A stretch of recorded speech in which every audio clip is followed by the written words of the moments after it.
What's up, everybody? Jay Miller here, back again with another Productivity in Tech podcast. I hope that this month has been absolutely wonderful for you, and I hope that the conversation that I'm about to have will only keep that motivation and that momentum going forward.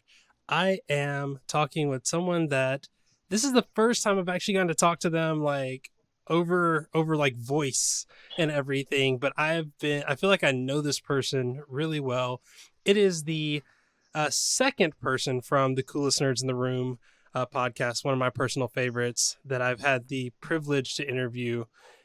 It is none other than the wonderful, the delightful, and the totally badass Steph from Twitter fame of InfoSteph. How are you doing today? I was on a roll and I screwed up that intro so bad, but that's okay. We're gonna roll with it. I'm good. That was it was a nice intro. I wanted it to stop, so that I'm glad it stopped. So there's that. Well, do us all a favor, and I will let you take over the introductions. Tell the audience a little bit about yourself, what you do, and how you got into this whole tech thing. Yeah, absolutely. I am a security professional. I work currently for a security company that does multi-factor authentication. My claim to fame is, I guess, bringing positivity to the Twitter space, especially the information security space. So from time to time, you'll see that I post affirmations, was really, really popular last year. And I was doing them way more consistently than I do now. But just being candid, honest, open, speaking for people who are afraid to speak up about certain things. I think that that's all a part of my quote unquote brand. But yeah, how I got into this industry is really random, but it was just, standard changing majors in college and sticking with the new major. And that's kind of how I ended up here through a series of unfortunate events, but here nonetheless. But that's like the long and short of it. You said like unfortunate events. I will say, what was the major that you were doing before, and then I don't even want to dwell on the past. We'll just keep moving forward from there. I was a print journalism major. Oh yeah. I don't know how many jobs like that are still around. Exactly. I woke up and I was like, oh, this is my third year. I'm about to graduate in one more year, but I don't think I'll be making any money. I have a lot of student loans. I'm going to need to change before I go out into the real world. That was kind of where I was at. Plus, I hated it, honestly. I've been a writer my entire life and I've enjoyed writing, but journalism type writing just doesn't allow you to be imaginative enough, and it doesn't allow you to have or maintain control on how you write and the way that you write. So it wasn't for me anyway. And then also prying into people's lives, just to get a story didn't sit right with me either. Yeah, I think now that there are so many ways to get your thoughts and opinions out on the internet, which will probably bring me to my next question about podcasting. But it's I don't want to say that like print journalism isn't as important anymore, because I do think it has a really wonderful place, and there are still like those publications that when I see that, in the title, I'm like, oh, okay, they actually took their time to think about this before they started shouting at the world, Right. But speaking of shouting at the world, I mean, you're on a podcast right now, and you have you have a podcast that you do every single week, right? Right, correct. Yeah. I had to stop and think for a second. I was like, wait a minute, what day is it? Okay.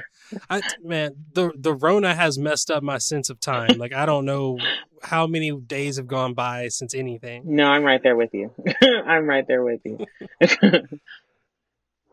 So yeah, tell us a little bit about coolest nerds in the room. Yeah, Coolest Nerds in the Room is the brainchild of my co-host Reggie and I, and essentially we wanted to get our voices out there in a different way, and then also represent underrepresented groups. And we didn't want to be the standard technical podcast where you sit there and you discuss really technical topics and show off your knowledge, because we felt like that was already out there. But we didn't want to go the mainstream route of just talking about whatever, like, culture, pop culture, or something like that either.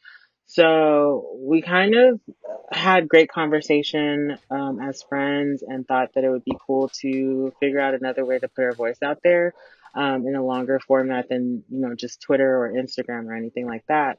Um, and we landed on podcasting.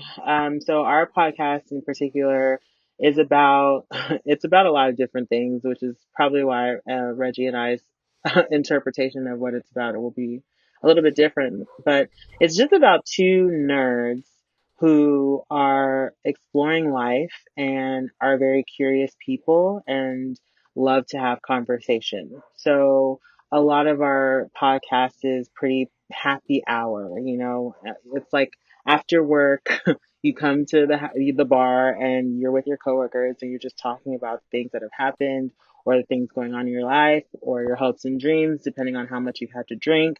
So it's kind of inspired by that whole vibe. And we like to have crazy conversation, dope conversation, pick people's brains, figure out what other people like to nerd out about, talk about it.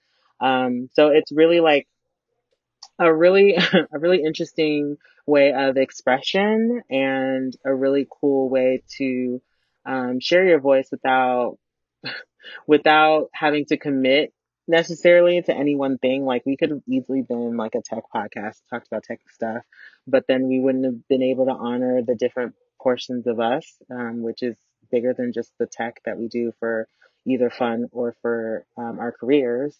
So yeah, I think it's pretty broad what we talk about, but we've talked about anxiety paralysis and we've talked about burnout and we've talked about office politics. So we cover a lot of different topics and sometimes we have guests on to nerd out, like you will be on our show in the future as well, One of these days. one of these days. So yeah, I think that's the long and the short of it. One of the things that surprised me about the show, and I think this is why I really like authentically enjoy listening to Coolest Nerds in the Room, is that it is two people in the tech space not really talking about tech. Like sometimes it comes up organically, but it's, you know, everything that I do, talking about me, um, evolves around the fact that I am in the tech space, whether it's, the business that I run helping other developers, whether it's, my day job where I'm bringing programming to the marketing side of, big business and stuff, or, whether it's me getting on this podcast and talking to other developers. And I remember the original idea for Productivity in Tech as a podcast was like, I just want to talk to cool people that are doing something with tech, but even if they're not necessarily in it. And over time, I just couldn't sustain like finding people. I was like, I want to find such unique people. And I did for like 6 months. And then I was like, this is hard. I don't want to do this anymore. I'm just going to talk to my community. And my community just happens to be a bunch of developers. But it is so refreshing to see like two people that have plenty of tech topics to talk about be like, you know what, let's talk about like anxiety, with working from home, or let's talk about like the whole dating saga like Yeah. that has happened on the show. I'm just like where's my popcorn? I'm listening. I've been married for 7 years at this point. I'm just like, I don't even know what is dating anymore. How does that work? Right. So it's just super refreshing to see that, like, oh wow, two people that are both in tech can sit down and have a conversation, and it doesn't have to talk about computers, Apple, Windows, all that stuff. Yeah, and that was the goal. Like when we sat down and had our first, like, I guess, meeting talking about different things, we did want to, do other things. My own philosophy personally, especially considering like how some of my career went, is that I didn't want my whole life to be work, like my 9 to 5. I wanted it to be a balance. So if I was going to do something tech leaning outside of work, then I wanted it to be for fun. And the reason for that was that work was my entire life. And then I had really massive burnout, um, infused with office politics and just a whole bunch of corporate drama. And I was miserable and, crying on the way to work, crying on the way home and things like that. So, after that year, when I got a new job, I decided that I wanted to do things in tech outside of work that were fun, that I enjoyed. Whether that be studying something just that I want to do just because I want to, or going to conferences, or doing things like the podcast, or any opportunity really that just sounded like a chance to grow and learn. I definitely prioritized that last year. And so the podcast is a version of that. And I think over overall, it has helped me be a more well-rounded human being. And that's why I think we want to take the time to talk about the things that affect tech people, and talk about the things that, come up in a tech person's life. And also just the fact that people behind computers are still people and they're layered and they have different interests. And not all of them are tech leaning. Some of them might flirt with tech. Some of them might not ever even touch tech. We've had people come on the show talk about space and life force and airplanes and things like that. And these are people whose tech is their 9 to 5. So yeah, I'm glad that thank you for saying that, because I'm glad that the goal seems to be achieved in that end. I will definitely say the last like three guests that you've had on have all just been like just mind blowingly awesome. Like the fake vegan was an episode. I was just like, you know what? Like this is really cool. Like this is like one of those moments of getting to actually talk to someone and being like, wow, this is a good conversation. Like it gives you that fly on the wall feeling that I think podcasts initially were set up to be. Right. A lot of the podcasts that I listen to on a regular basis, I have that feeling as if it's like I'm in the room, and even if I could talk and y'all could hear me, like I wouldn't want to because I just want to enjoy the conversation. Like I said, half the time I'm just like, oh, where's my popcorn? Hold on, let me just sit here and Right. just absorb this. Yeah. I think that's amazing. I think I never even thought of it like that, but that's true. The podcast that I listen to religiously, regardless of what the title looks like, is like that, where there are two people having a conversation that I can imagine either having with friends, or that I am just enjoying hearing, like two different perspectives from mine. Um, so yeah, that's actually very, and thank you for saying that as well. We try to we try to bring on people who are nerds of all kinds, and I know there's like this trope that nerds can only be academic, or they can only be interested in tech, or video games, or things like that. But you can be a nerd of literally anything. You can be a makeup nerd. You can be a vegan nerd. You can be a an animal nerd. Like there's so many different things that you can just be obsessed about learning as much as you possibly can about that thing. And I think that, conversations like the one with Katie, the fake vegan, are really important to just like from a health perspective too, and just like getting exposure to different information, because you never know what you consume that might trigger a thought or an action that will occur like later on in life. Like so many choices that we make are like just a result of being exposed to the same idea over and over, and finally it's the right time and the place, and you decide, hey, I'm gonna go forward with this. So being a part of that is the goal. But I'm glad that you've enjoyed those conversations. They're definitely, the last three are definitely very different from each other as well. I've got a pitch for you if you ever want to like send this idea to Spotify or Wondery or one of those big podcast companies.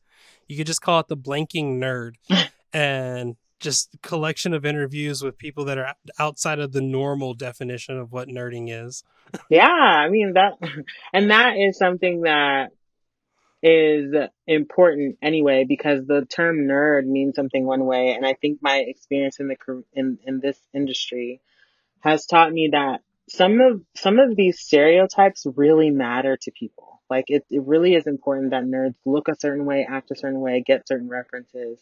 And that is something that, and one of my friends would listen to this and laugh, but because I always say this, but that is something, a case where a person is taking a definition and projecting onto it.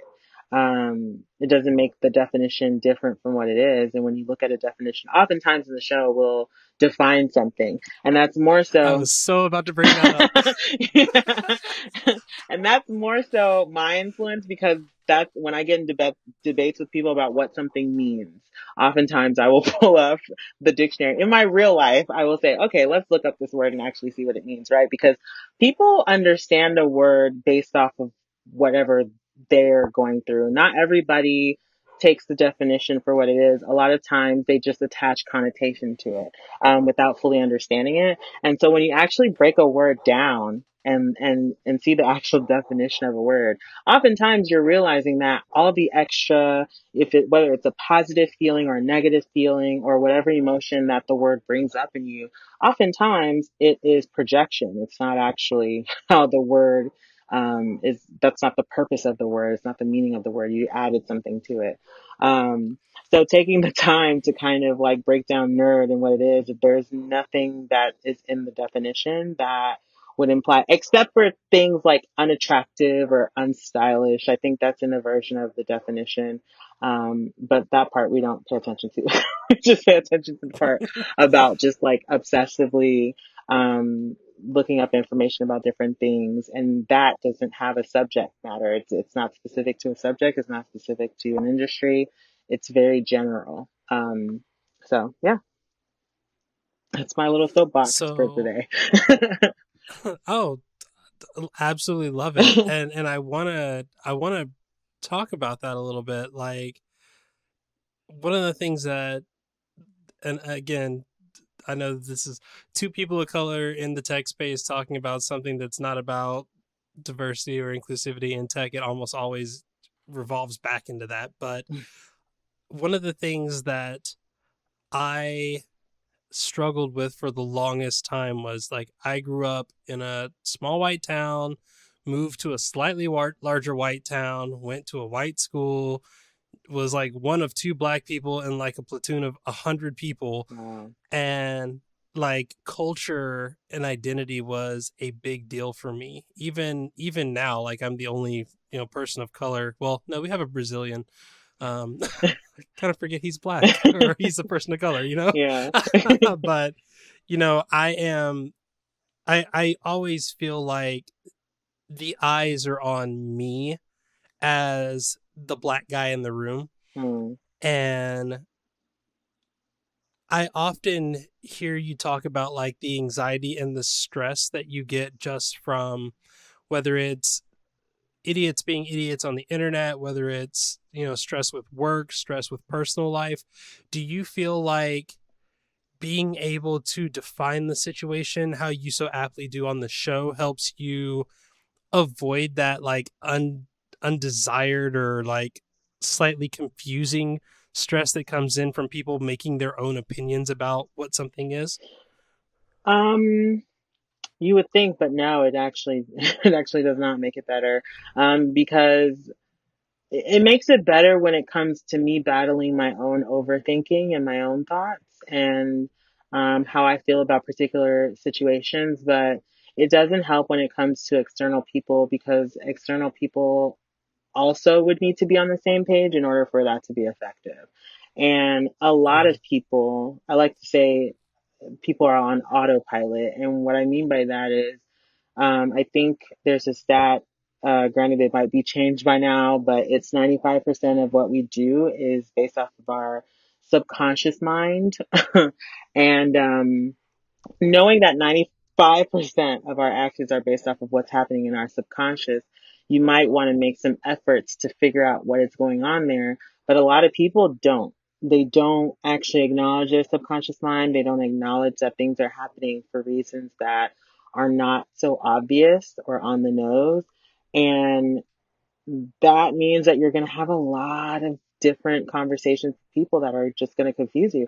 And I think I do the more that I actually figure out about things like that, like making sure that you're taking yourself out of the situation before you react or emote. Um, the work that I do doesn't help when the other person hasn't necessarily done the same work. It only helps when it comes to my reaction to them. So if they are just blowing up at me because I said the sky is blue and they're just like yelling at me, cussing me out because I said that, I'm able to be like, it's not about me. At that point, you can't be that mad that I said the sky is blue. It's a fact. So there's something else going on that I'm not privy to and that you don't care about, because you're making it about me when it's about you. So I would say that just like it helps with understanding, but it doesn't always seem fair. Um, when you understand, I would say that there's a reason why there's a saying that ignorance is bliss.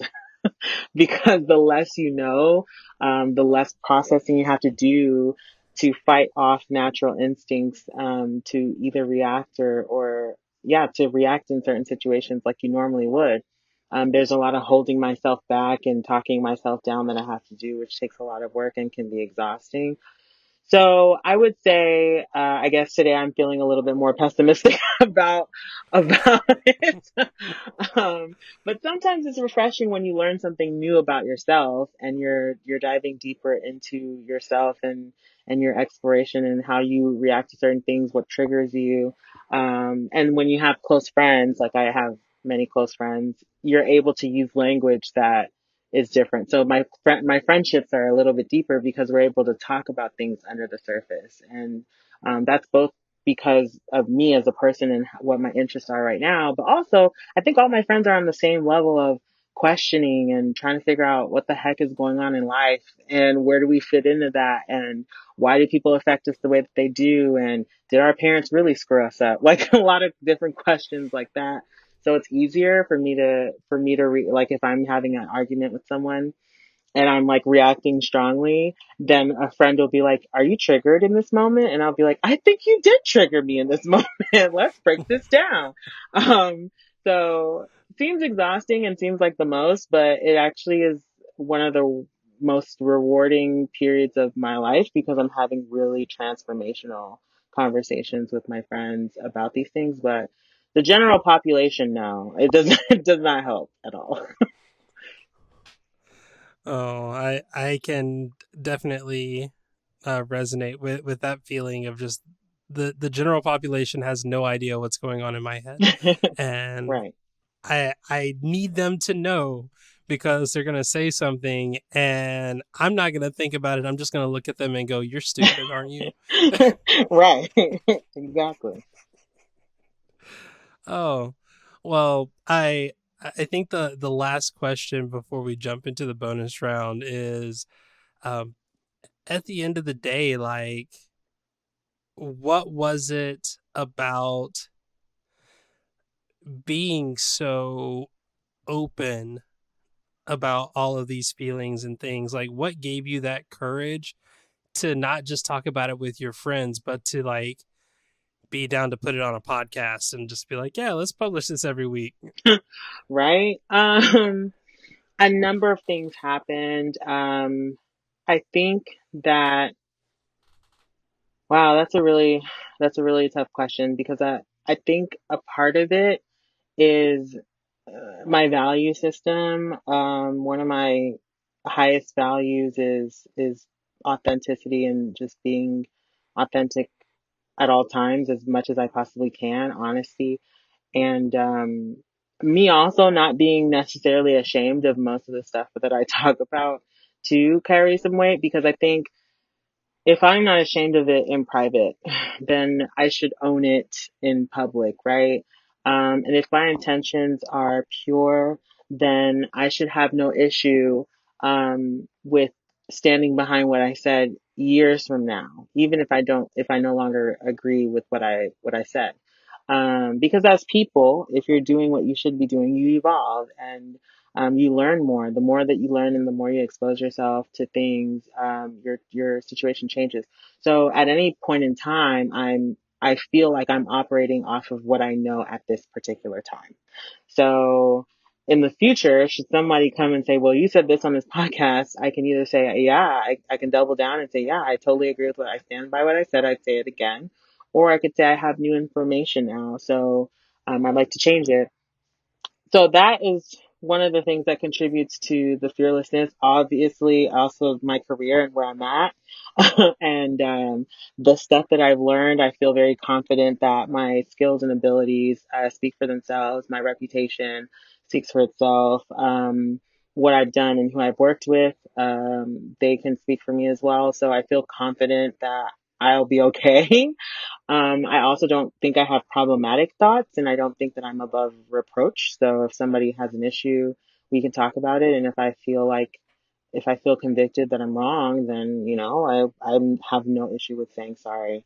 But the most important reason why I wanted to get on a platform and be more candid is because a lot of my career, probably the first 5 years of my career, I so badly wanted to hear voices of people like me who are in similar situations, and I didn't have that. And then I started to get involved in the online InfoSec community, and I started to get involved on Twitter and going to different conferences and meeting people. And I just found that, like, in general, my career, I've just been the type of person that just speaks what's on her mind. I ask the questions and I speak what's on my mind, and that's kind of how I've been naturally. And so I noticed when I do speak my mind, there's like several people that agree with me, but they just didn't have the confidence to say anything. So I've taken it upon myself then to be the person that always speaks her mind, because I'm speaking for someone out there, even if it's, one person. There's someone who agrees with me or is asking the same questions I want to ask. So mostly for that individual that wants to feel seen or heard, I'm just hoping that I'm able to provide some sense of that if possible. So And you're able to weave, feelings and emotions and just life in with, career goals, with just being able to sit down and chat with one of your friends, and and make it not all about that situation. Like, one of the things I love is that you could just be like, you know what, I genuinely just wasn't feeling it that day, so it did not happen. And I'm like, ooh, that I like that. yeah, There are many times I've wanted to say that, and it has never come up like that. So, right. uh, but then, and then, like you said, also the idea of being 100% authentic. We talked a little bit about it before the show, talking about like the whole idea of like code switching and things like that. Um, as transparent as you are with your goal setting and where you see yourself, not just in your career but in your personal life, like, I feel like that's something that, if you had to do things like that in the past, that's not something that you think about at the moment, that you allow yourself to be your authentic self and not let that prevent you from getting anything that you are trying to attain. Right, because I realize that if I sell out in that way, that I'm not going to actually be happy. So the logic behind it is, if you don't like me as I am, it wouldn't have been a fit anyway for any opportunity that you would possibly bring in my direction. And even if I could do whatever it is that I would be doing with you, I wouldn't be happy while doing it, and it would cause. So I'm an introvert already in an extroverted world, and it's already exhausting to pretend as if I'm an extrovert for the comfort of others, or just to get things done. Um, Talk less of being a different person entirely, or saying that I agree with something that I don't agree with, or standing behind something, work, or a viewpoint that I don't agree with. I think it's just I'm happier being authentic. There are some people who don't need to be authentic to live life. You know, they're completely fine with doing whatever they need to do to get where they need to get. And unfortunately, or fortunately, depend on what how you look at it, I'm not one of those people. I'm happiest when I'm myself. Even when people don't like me, and kind of move on, and they're just kind of like, yeah, she's just annoying, or whatever negative thing they have to say about me. At the end of the day, I'm okay, because even if it stings, I'm like, well, I mean, at least I could say that they don't like me because I was being myself. It would be different if they didn't like me and I was pretending to be someone else. And above all, I know these are lengthy responses, but above all, there was a drug dealer in when I was at a bachelorette weekend in New Orleans, and we were in Popeyes, which is a very funny sentence. And there was a drug dealer that was sitting around. We were talking about something. I was talking about a friend of mine and her situation, and I was frustrated because I was trying to give advice and about like different things. And the drug dealer was like over like listening in, and then he came over and he was like, I have something to say about, the deal with your friend. And I was like, why are you listening to my conversation? Like, that is strange, sir. And he's just kind of like, I know, but I just want to tell you this because I think it'll help you like tell her that, and it'll probably help you understand too. And he said, you're either at war with yourself and at peace with the world, or you're at peace with yourself and at war with the world. And you just have Mm-hmm. to pick which one you're comfortable with, and move on. And that was like a huge validating moment for me. So, thank you to that drug dealer. Never thought I would have to say those words, but, cause right after that, he went to go sell on the block. So I feel like it was a very interesting time. But I've carried that since that moment in saying that I'd rather be at peace with myself and at war with the world, because the only person I have to be around all the time is myself. And I'm already a chronic overthinker. So I'd rather be at peace with who I am and who I'm trying to be and what my intentions are than to fake the funk for everyone else and then come home and like my whole mind is in like disarray and it's just chaotic and I don't feel like I'm myself and I don't know who I am, and everyone else is pushing the buttons and holding the puppet strings and I'm just like dancing for everyone. It's just not for me personally. That's just not my thing. So, in that regards, let's end it with this last question. Um, who is InfoSteph? Like at the end of the day, if someone came to you and said like, I want to know who you are, like kind of like how y'all always ask each other like, what did you do to be the coolest nerd this week? Yeah. I want to know like, who are you as not in tech, not in podcasting, but who are you? That is a loaded question. But for the sake of just answering, because I'll just preface to say that I'm very layered. I've been called an onion, so very layered person. But for the sake of just answering the question, I would say that I am a genuine soul looking to connect, understand herself better, learn, grow, and provide as much help as I possibly can while I am alive. That is who Steph is. Dang, I should have used that for the intro. Just leave it there. There we go. All right. Well, I have enjoyed this conversation, and we're about to flip it on its head. So, to everyone that's been listening and hearing this, stories of a drug dealer at a Popeyes in Louisiana, like that was the blackest thing I've ever heard. Just throwing that out there. But uh, for everyone that's been listening and enjoying this, please uh, do me a favor. One, go check out Coolest Nerds in the Room, because I'm telling you, you will feel like that fly on the wall. You will absolutely enjoy it. And if you're not yet, please go follow Steph, and her rules, not mine, but also mine. Don't be rude. Like only nice people on the internet, please. But also, if you want to hear Steph ask me whatever question she has for me coming up in a few minutes, then I'm gonna need you to send me a DM on Twitter at KJY saying, "Hey, please send me an invite to the Slack channel." That is the only way you are getting access to this conversation. There are about 60 people in there right now that are going to already have access to this, and I know that they're going to enjoy it. And if you want to be number, 63 or whatever, then you need to send me a DM. It's not open to everybody. I'm going to vet you. So just know if you're acting stupid on the internet and you send me this DM, I'm going to give you a fake link somewhere. So that is my PSA, and of course, Steph, thank you so much for being on the show. I've really enjoyed the conversation. Absolutely. Thank you for having me. This is great. And I really enjoy what you're doing here and I think it's great work. And yeah, I'm excited to hear it back.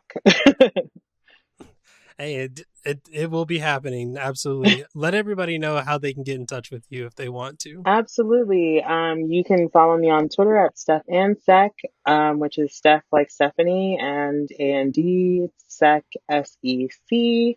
You can also find me on Instagram at Steph and Sec or Steph Secures. You can visit my website, which is stephansec.com. Or email me at stephansec@gmail.com. Very consistent there. And every week, typically, we're on hiatus until June, but every week after that, we release a podcast. We have about 50 episodes up now. So if you're looking for something to listen to, we definitely make great listening material, as Jay said. And yeah, that's pretty much the gist. Well, awesome. Thank you so much for being a guest on the show. And thank you to everyone that's listening. I'm going to leave you the same way I always do. A big thank you to Nadir Mawali for the use of his music for the intro and outro, a hustler in spite of myself. But also, thank you for listening and being a part of the Pit family.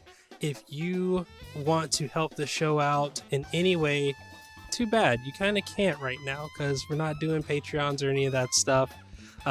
Pit is the public reaching arm of my business, Productivity in Tech, where I help developers and people in tech market their ideas, and not just on paper and not just on Twitter, but also through podcasting and through video and audio editing. So if that applies to you, you can hit me up at info@productivityintech.com.